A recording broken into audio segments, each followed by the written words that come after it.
नमस्कार शोधार्थियों। YouTube channel क्योंकि कहना जरूरी है में आज सुधा उपाध्याय के सौजन्य से सदी के महत्वपूर्ण कवियों की श्रृंखला में हम कवि आलोचक साहित्य सेवी प्रशांत जैन जी के साथ हैं। शोधार्थियों, इनका जन्म सितंबर मुल्ताई मध्य प्रदेश ताप्ती नदी के उद्गम स्थान पर हुआ। स्कूली शिक्षा की बात करूं तो सरगुजा और बिलासपुर जिलों में इनके छत्तीसगढ़ में इनकी स्कूली शिक्षा बी मैकेनिकल में हुई। गवर्नमेंट इंजीनियरिंग कॉलेज बिलासपुर में एमटेक किया इंडस्ट्रियल इंजीनियरिंग के सब्जेक्ट से। एनआईटी नागपुर से पीएचडी मैकेनिकल इंजीनियरिंग इन्होंने किया। मुंबई विश्वविद्यालय से इन्होंने अपनी पीएचडी का शोध किया। ऊर्जा मंत्रालय भारत सरकार द्वारा प्रमाणीकृत एनर्जी ऑडिटर के रूप में इन्होंने अपनी सेवाएं दी हैं। देश दुनिया की तमाम समसामयिक पत्र पत्रिकाओं में इनकी कविताएं, इनकी गजलें, समीक्षाएं लगातार प्रकाशित हो रही हैं। इन दिनों बात करूं तो मुंबई के एक प्रतिष्ठित इंजीनियरिंग कॉलेज में अध्यापन कर रहे हैं। शोधार्थियों, आज मैं इनकी 5 कविताओं के द्वारा इनकी रचनात्मक यात्रा के सहयात्री आपको बनाऊंगी। उन 5 कविताओं के द्वारा हम इनके मिजाज को परखेंगे, विविध विषयों पर किस तरह से ये अपनी सक्रिय भागीदारी निभाते हैं, केवल लेखन में ही नहीं बल्कि अपने इर्द गिर्द, अपने आसपास, अपने परिवेश से किस तरह से जुड़ते हैं और एक रचनात्मक विस्फोट, एक रचनात्मक प्रतिरोध अपना दर्ज कराते हैं।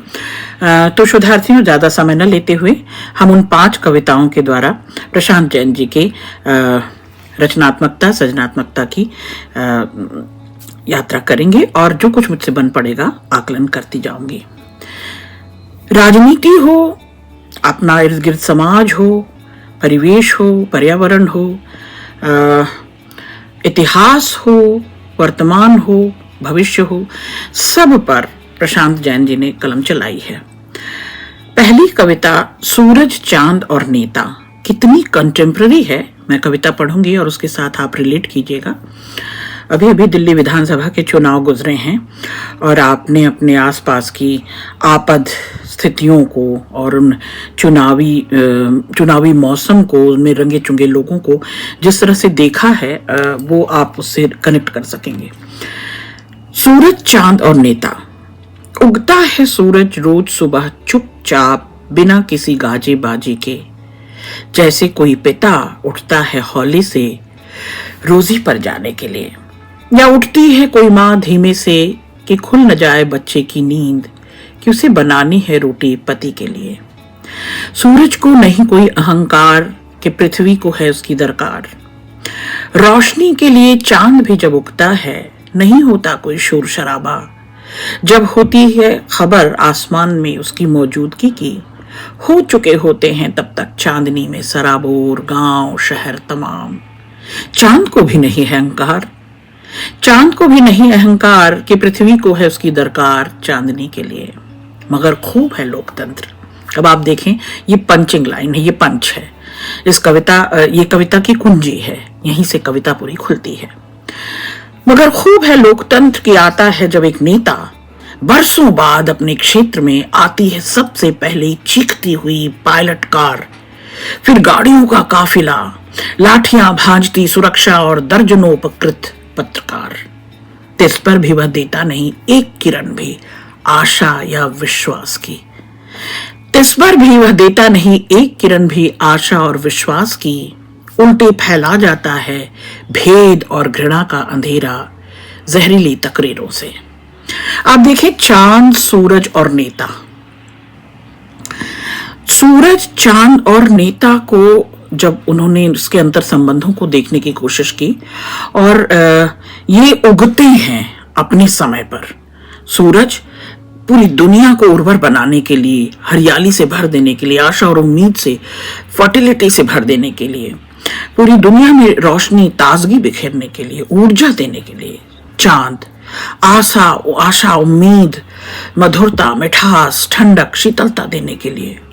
ये दोनों अपने अपने समय पर आते हैं और अपना काम बखूबी बहुत अच्छे से प्रकृति और मनुष्य के साथ कर जाते हैं। वहीं बिल्कुल समानांतर नेता है जो चुनावी मौसम में आता है, बड़े बड़े जुमले देता है, बड़े बड़े वायदे करता है, अपने तमाम ताम झाम गाजे बाजे के साथ जनता के बीच प्रकट होता है और अपने उस तिलिस्म में, अपने उन झूठे वायदों में दरअसल वो बो कर क्या जाता है आने वाली संततियों के लिए, भविष्य के लिए बहुत सारी नाउम्मीदी, निराशा, उदासी, ठहराव, जड़ता और एक विष, एक जहरीला पूरे पर्यावरण को, जैसे एक क्या कह सकते हैं, एक जहर के साथ एक प्रदूषण भर जाता है पूरे पर्यावरण में, भेदभाव की, ऊंच नीच के भेदभाव, जाति समुदाय के, संप्रदाय के, और हमें तोड़ जाता है वो, हमें सदियों के लिए फिर अगले चुनावी मौसम को अपनी एक पृष्ठभूमि बना जाता है और अपने हक, अपने लोभ और लाभ के लिए, अपने स्वार्थ के लिए वो हमारे बीच विद्वेष का, घृणा का और एक दूसरे से पारस्परिक द्वंद्व का बीज बोकर चला जाता है। कविता बेहतरीन थी। दूसरी कविता है आंदोलन जीवी। आंदोलनों में ही लगातार हम पिछले कई सालों से देख रहे हैं कि शिक्षक हो तो, किसान हो तो, विद्यार्थी हो तो, सर्वहारा मजदूर हो तो, सभी सड़कों पर उतरे हुए हैं, महिलाएं, छात्राएं। तो ये आंदोलन का समय है। इस युग को अगर हम आंदोलन का समय कहें तो अतिशयोक्ति नहीं होगी। इस कविता के द्वारा उस सटायर को पकड़ने की कोशिश कीजिएगा शोधार्थियों। आप इंजीनियर, डॉक्टर या वकील हैं, शिक्षक, लेखक या पत्रकार हैं या किसी और पेशे में हैं, यानी अगर आप खुद किसान नहीं हैं तो बराए मेहरबानी किसान का उपजाया अन्न 3 वक्त ठूसने भर से मतलब रखिए। जीवन मरण के इस प्रश्न पर अगर किसान आंदोलन करे तो भौतिक तो छोड़िए, उसके नैतिक समर्थन का ख्याल जहन में न लाइए। आप देख रहे हैं, व्यंग्य को पकड़िए कि वो किसान जो अन्नदाता कहलाता है इस हरित क्रांति प्रधान देश में, वो किसान किस तरह से भुखमरी के कगार पे है। उसके घर 2 जून की रोटी मैसर नहीं है, उसे जीवन की न्यूनतम आवश्यकताएं उसकी पूरी नहीं होती और वो 2 जून की रोटी के जुगाड़ में ही पीढ़ी दर पीढ़ी खत्म हो जाता है, ऋण में, कर्ज के बोझ में। तो वो आंदोलन करता है, लेकिन उस आंदोलन में आप बुद्धिजीवी जो बुद्धि से आजीविका कमा रहे हैं, आप डॉक्टर, इंजीनियर, पत्रकार, अध्यापक, उसके साथ उसका नैतिक समर्थन भी मत दीजिए। बस आप अपने भरण पोषण, पाशविक जीवन, अपने पशुवत जीवन, अपने लोभ का और अपनी स्वार्थ पूर्ति और उदर पूर्ति का सोचिए। कितना बड़ा व्यंग्य है। कविता खत्म नहीं होती, आगे है। ध्यान रहे, यह राजद्रोह का मामला हो सकता है। राजाज्ञा की सिर्फ भुक्तभोगी को ही आंदोलन का अधिकार है। जो भोग रहा है इस द्वंद्व से, इस पीड़ा से, इस संकट से, बेचैनी से, जो अभावग्रस्त है, जो जूझ रहा है, उसी को आंदोलन करने का अधिकार है। ऐसा राजा की आज्ञा है। सत्ता की, शासन की, और शासन सत्ता क्रूर होती है। वो कभी नहीं चाहेगी, राजा की भाषा और प्रजा की भाषा में बहुत अंतराल होता है, बहुत फर्क होता है। राजा कभी नहीं चाहेगा कि प्रजा एक सूत्रित हो, संगठित हो, एक स्वर में संगच्छध्वम संबद्धध्वम संवो मनासी जानताम, एक स्वर में वो आंदोलन में सक्रिय हो, शामिल हो। यह राजद्रोह का मामला हो सकता है। राजाज्ञा है कि सिर्फ भुक्तभोगी को ही आंदोलन का अधिकार है, वह भी तब तक जब राजा अनुमति दे। बलात्कार के विरुद्ध आंदोलन सिर्फ स्त्रियां करेंगी, पुरुष नहीं। बाल अधिकारों के लिए आंदोलन सिर्फ दुधमुहे बाल गोपाल, नौनिहाल ही करेंगे, वयस्क नहीं। प्रकृति रक्षा के लिए आंदोलन खुद पशु पक्षी और पेड़ पौधे ही करेंगे, पर्यावरण संरक्षण के लिए। आंदोलन का अधिकार सिर्फ हवा, पानी, नदी, पहाड़ों को ही होगा, नागरिकों को नहीं। लिंचिंग के विरुद्ध आंदोलन का अधिकार सिर्फ लिंचिंग किए जा चुके लोगों की आत्माओं को ही होगा, क्योंकि लिंचिंग हो चुकी है, क्योंकि उन्हें नेस्तानुभूत कर दिया जा चुका है, क्योंकि सत्ता का क्रूर प्रहार, हिंसक प्रहार, प्रदूषण की मार उस पर पड़ चुकी है और उसे समाप्त कर दिया जा चुका है। तो अब कौन आएगा? आत्माओं को ही होगा, लिंचिंग से बच गए लोगों को नहीं। जो बच गए हैं वो विद्रोह करने के लायक नहीं रहेंगे, वो प्रतिरोध नहीं कर सकते, वो अपना एक स्वर होकर अपना विरोध दर्ज नहीं करा सकते। इस नियम का उल्लंघन करने वाले तथा कथित अपराधियों के लिए शब्दजीवी महामहिम महाराज ने, शब्दजीवी जो केवल जुमलों से चलती है, जो केवल भाषण से, नारों से, जुलूस से और अपने उत्तेजक शब्द जाल से जो लोगों को छलते हैं, तथा कथित अपराधियों के लिए शब्दजीवी महामहिम महाराज ने स्वयं गढ़ा है एक नया शब्द, आंदोलन जीवी। यानी हम वो सब जो प्रोग्रेसिव हैं, जो अपने किसान भाइयों के साथ, अपनी बलात्कृत बहनों के साथ, अपने मजदूर भाइयों के साथ, शिक्षकों या विद्यार्थियों के साथ सड़क पर उतर आए, हम आंदोलनजीवी कहलाएंगे कि हम मौसम में अपना रूप रंग बदल लेते हैं और उस संगठनों को साथ देने के लिए चले जाते हैं। राजा की आज्ञा है, राजा का आदेश है कि आप उनका साथ और सहयोग नहीं करेंगे। एक और कविता देखें, अकथ पीड़ा में इंद्रिय बोध, राजनीति और कोरोना। अकथ पीड़ा में इंद्रिय बोध, अजब यह दौर है अकथ पीड़ा का। अकथ जिसे कहा न जा सके कि महामारी में जड़ हो गई हैं इंद्रियां और जुड़ गई मात्र उन विषयों से जो मन ने चाहे ही न थे कभी। दिखाई देते हैं सिर्फ चिताओं की रोशनी में बिलखते टूटते अनाथ हो चुके बच्चे और स्त्रियां, या हर रोज बेसहारा होते बेशुमार बुजुर्ग जिनकी हिचकियां हलक में अटक कर खुद उनके ही प्राण लेने पर उतारू हैं। छा जाता है फिर आंखों के आगे अंधेरा और सुनाई देती हैं सिर्फ हवाओं में घुली चीत्कारें, सस्कियां और गुहारें। प्राणवायु के लिए कि मैं पागल न हो जाऊं, कि मैं पागल न हो जाऊं, ढांप लेता हूं अब जब दोनों कान। छा जाती है मेरे वजूद पर शहर के दूसरे छोर पर स्थित शमशान से अहर्निश आती चिरायंत। इस माहौल में जब दो कौर भी हलक से उतारना है मुहाल, जीभ भी दे चुकी है जवाब। और दिलासा देने वाले स्पर्श की क्या कहें, वह तो पहले ही हो चुका है चलन से बाहर। सोशल डिस्टेंसिंग, आप देख रहे हैं सामाजिक दूरी के नाम पे हम किस तरह से एक दूसरे से सोशल डिस्टेंसिंग में जा रहे थे, एक दूसरे से दूर हो रहे थे। संवेदना के दो बोल तो छोड़िए, मान मनुहार पुचकार की दो बोल तो छोड़िए, प्रेम परवाह की तो छोड़िए, हम एक दूसरे के आसपास इर्द गिर्द भी बैठकर एक दूसरे के दुख की साझेदारी नहीं कर पा रहे थे। सामाजिक दूरी के नाम पर जलती लाशों से रोशन कयामत के अंधेरों को भी चिताओं से ताजा तवाना है। पांचों इंद्रियां राजा की चिताओं से उठते धुएं के पार दूरस्थ प्रदेशों में स्पष्ट दिखाई दे रहे उसे राज्य विस्तार की संभावनाएं। चिता में वह रोटी सेक रहा है, वह अपनी कितना क्रूर है, वो कितना पाशविक है कि इस वैश्विक विपदा में भी वह अपनी संभावनाएं, अपनी राजनीति के खेल को जारी रखे है। हृदय विदारक चित्कारों के बीच भी पहचान ले रहा है वह अपनी जय जयकार। इस सर्वव्यापी चिरायंद में भी नथुने फड़क रहे हैं उसके अंध समर्थन की मादक गंध से। स्वाद यद्यपि उपलब्ध है उसे निरंकुश और असीमित सत्ता का, फिर भी बेचैन है वह नित नए स्वाद के लिए। इस अकल्पनीय त्रासदी के बीच भी तख्त ताऊस दे रहा है उसे एहसास सुखद और रोमांचक स्पर्श का। मैं एक आंकड़ा तक नहीं था, मैं एक आंकड़ा तक नहीं था। एक कोरोना मृतक की वेदना थी। आप देखें शोधार्थियों कि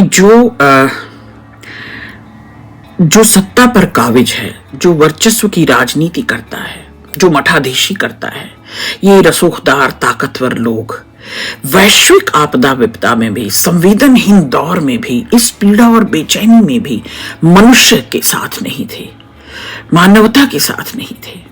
उनकी संवेदनाएं जैसे खत्म हो चुकी थीं, वे पूरी तरह से संवेदन शून्य हो चुके थे और इस कॉन्क्रीट जगत में वे अपने लिए, अपने भवितव्य के लिए, अपनी कुर्सी को, अपने पद और पैसा और प्रतिष्ठा को बचाए रखने की फिराक में थे। और वो इसमें भी अपने कौन पराई कौन सा स्वर अपना है, कहाँ हमारी जय जयकार हो रही है, कौन लोग हमारे हित के हैं, उनकी तलाश में थे। एक और कविता है, इसे मैं फलसफा कहूंगी। शोधार्थियों देखें, एक त्व शब्द, एक छोटा सा शब्द है त्व। इस त्व की कितनी संभावनाएं हो सकती हैं, इस पर प्रशांत जैन जी बहुत अच्छी कविता लिखते हैं। इस कविता में आप देखें कि एक त्व प्रत्यय, ये प्रत्यय है जिस शब्द के साथ जुड़ जाए उसकी महत्ता को बढ़ा देता है, उसकी विराटता को बढ़ा देता है। त्व प्रत्यय लगाकर कैसे प्रशांत जी इस कविता में देवत्व की, पुरुषत्व की, गुरुत्व की, व्यक्तित्व की, मनुष्यत्व की, कृतित्व की, जड़त्व की, दातृत्व की, नेतृत्व की, ममत्व की, ऐसी तमाम संभावनाओं के दरवाजे खोल देते हैं एक त्व प्रत्यय लगाकर। कहां से कहां पहुंचा देता है कवि। अपूर्व संभावनाओं से भरपूर है ये त्व प्रत्यय। और इस त्व प्रत्यय की खोज, मैं तो इसे खोज ही कहूंगी, जिसे प्रशांत जैन इस कविता में करते हैं। पहले वो कविता पढ़ती हूं। अस्तित्व में सभी पदार्थ, वनस्पतियां और जीव बद्ध हैं वे सदैव अपने त्व के साथ। त्व मतलब अपनी विराटता के साथ। आगे उसका विस्तार हो रहा है, जैसे विस्तार ही है ये। बद्ध हैं सभी पदार्थ, तो अस्तित्व में सभी पदार्थ, वनस्पतियां और जीव बद्ध हैं निसर्ग के नियम से कि हैं वे सदैव अपने त्व के साथ, वृक्ष और वृक्षत्व के साथ, सिंह और सिंहत्व के साथ, हिरण और हिरणत्व के साथ, जहां तक कि अजीव भी नहीं है इस नियम से परे। यहां तक कि अजीब भी नहीं है इस नियम से परे रहता है पृथ्वी पर हमेशा काष्ठ अपने काष्ठत्व के साथ, अपनी जिसको कहते हैं बेसिक क्वालिफिकेशन, अपनी निजता, अपना स्वभाव, अपना गुण स्वभाव नहीं छोड़ते। तो काठ और कठुआए दिख रहे हैं। काष्ठ है काष्ठत्व के साथ, हर कोई अपने अपने को चुन और चिन्ह ले रहा है। हर कोई समूह के साथ नहीं, समष्टि के साथ नहीं, व्यष्टि में समाया जा रहा है, निजता में समाया जा रहा है, अपने में अपने आप में खोता जा रहा है। बेहतरीन कविता है शोधार्थियों। ये तो समकालीन कंटेम्प्रेरी आप जो पढ़ते हैं इन कविताओं के साथ इसको तुलनात्मक रूप से देख सकते हैं। काष्ठ अपने काष्ठत्व के साथ, लोहा अपने लौहत्व के साथ और जल अपने जलत्व के साथ। बस एक मनुष्य ही है जिसे नहीं है अनिवार्यता कि रहे सदैव अपनी मनुष्यत्व के साथ। बाकी दुनिया भर की तमाम चीजें अपने अपने गुण स्वभाव को अब भी पूरे विस्तार के साथ, अपनी विराटता के साथ जी रही हैं, संजो रही हैं, आगे बढ़ रही हैं, विस्तार पा रही हैं, उतनी ही गहराई और विस्तार। एक मनुष्य ही ऐसा है, ऐसा प्राणी, ऐसा स्वार्थी निहितार्थी प्राणी कि उसको मनुष्यता दिखाई नहीं देती, उसको मनुष्यत्व नहीं दिखाई देता, वो अपनी संभावनाओं को नहीं तलाशता, वो अपनी गहराई और विस्तार की बात नहीं करता। एक मनुष्य ही है जो अपना गुण स्वभाव खो रहा है। बेहतरीन कविता है ये कि बस एक मनुष्य ही है जिसे नहीं है अनिवार्यता कि रही सदैव अपने मनुष्यत्व के साथ। आशा जीवित है भी जीवित हूं मैं। कवि हमेशा आशा और उम्मीद जगाता है।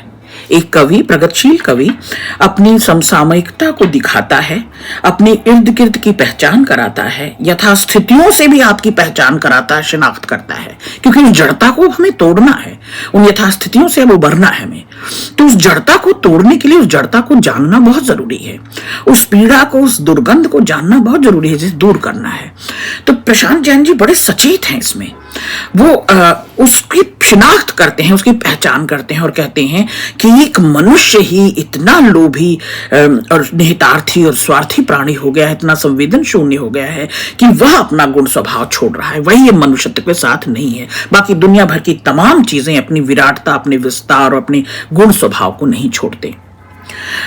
कवि प्रगतिशील तभी है जब आपको अपने इर्द गिर्द से परिचित कराते हुए, कठिनाइयों से परिचित कराते हुए, जो युगीन प्रॉब्लम एरियाज हैं, जो सामयिक चिंता है, जो उसको चिंतन में बदल दे, चिंता को चिंतन में बदल दे। तो कवि संभावना जगाए, क्योंकि उम्मीदें जिंदगी हैं।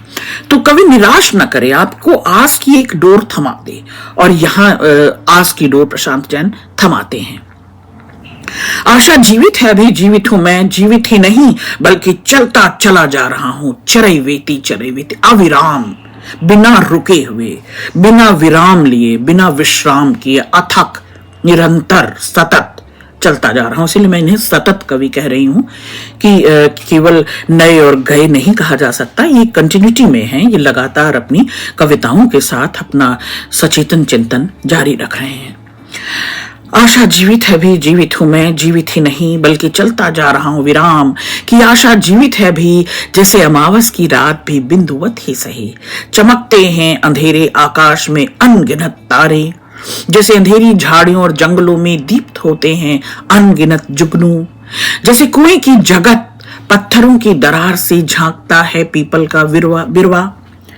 उम्मीद जगाती हुई कि इस प्रलय के बाद, इस प्रलयकारी स्थितियों के बाद, इस संवेदन शून्य, इस जड़ता के बाद नई सुबह होगी, नया प्रकाश होगा, नई उम्मीद जगेगी, फिर से दुनिया उठेगी, फिर से प्रकृति और सृष्टि सजेगी। जैसे सूखी हुई नदी के गर्भ में थोड़ा ही सही पर रहती है नमी। ये नमी बचाए रखना है शोधार्थियों। इस नमी के कवि हैं ये, कि इस सततता के बाद, इस क्रूर और अमानुषिक दौर के बाद, इस पाश्विक दौर के बाद कहीं न कहीं फिर से हम अपनी मनन शक्ति से, अपनी चिंतन शक्ति से मनुष्यता को और प्रकृति को और सृष्टि को बचा लेंगे। और अब बस आखिरी कविता, 5वीं कविता, खुद को चिट्ठी। इस कविता का लोभ मैं छोड़ नहीं सकी। हालांकि 20 मिनट से ज्यादा हो गया है, वीडियो का कलेवर ऐसा है कि 15 से 20 मिनट का ही बनाया जा सकता है, पर यह कविता मैं पढ़ूंगी। जब जब कोलाहल में मेरा स्वर डूबा, जब जब कोई अपना अजनबी सा लगा, जब जब कोई दीवा स्वप्न टूटा, दिन के सपने उम्मीद जगाते, मैंने खुद को चिट्ठी लिखी। खुद को कौन चिट्ठी लिखता है? आज तो हम किसी को भी चिट्ठी नहीं लिखते। आज तो हम पूरी तरह से, हमारे मन के तार टूट चुके हैं। मैंने खुद को चिट्ठी लिखी, कभी 2 पंक्तियों का पोस्ट कार्ड, कभी सविस्तार अंतर्देशी लिखा, कभी कई पन्नों में खुद को उड़ेल कर लिफाफा हृदय की पत्र पेटी में डाला। अक्सर पत्र गंतव्य तक नहीं पहुंचा, कभी पहुंचा भी तो पढ़ा नहीं गया, कभी पढ़ा भी गया तो जवाब नहीं आया, कभी जवाब आया भी तो अगले ही पल अंतस के कोलाहल में डूब गया। ये जो बाहर की उधेड़-बुन है ना, इससे मारक है, इससे दर्द हृदय विदारक है। भीतर का अंतर्द्वंद, भीतर का कोलाहल, उसकी बात कर रहे हैं यहां पर प्रशांत जैन। अंतस के कोलाहल में डूब गया, अपनी नाव अगरचे में खेता रहा, आगे बढ़ाता रहा अपने तई कुशल नाविक की तरह, किंतु जब भी कभी खुद से विलग हो देखा, नाव को दिशाहीन भटकता पाया। बाहर कोलाहल अब भी जारी है, मगर अंदर अब नहीं। मैं अपनी आवाज सुन रहा हूं, दिशाहीन भी मैं अब नहीं। यद्यपि नाव जर्जर हो चुकी है, समय भी बहुत नहीं है मेरे पास, पर मैं नई यात्रा पर निकल चुका हूं। मुझे शीघ्र उस पार पहुंचना है जहां मैं प्रतीक्षा कर रहा हूं स्वयं की। अपने आप से साक्षात्कार, अपने आप का शोध, अपने आप को जगाना, उठाना, प्रेरित करना, अपने आप को इस पार से उस पार ले जाना। बेहतरीन कविता। तो उस आप को पहचानने, बिना अपने शोध किए, बिना मैं क्या चाहता हूं, मैं कैसी दुनिया बनाना चाहता हूं, अपना इर्द गिर्द परिवेश मैं कैसा चाहता हूं, बिना इसका शोध किए समय और समाज को बदलना नामुमकिन है। बेहतरीन कविताएं, बहुत शुक्रिया।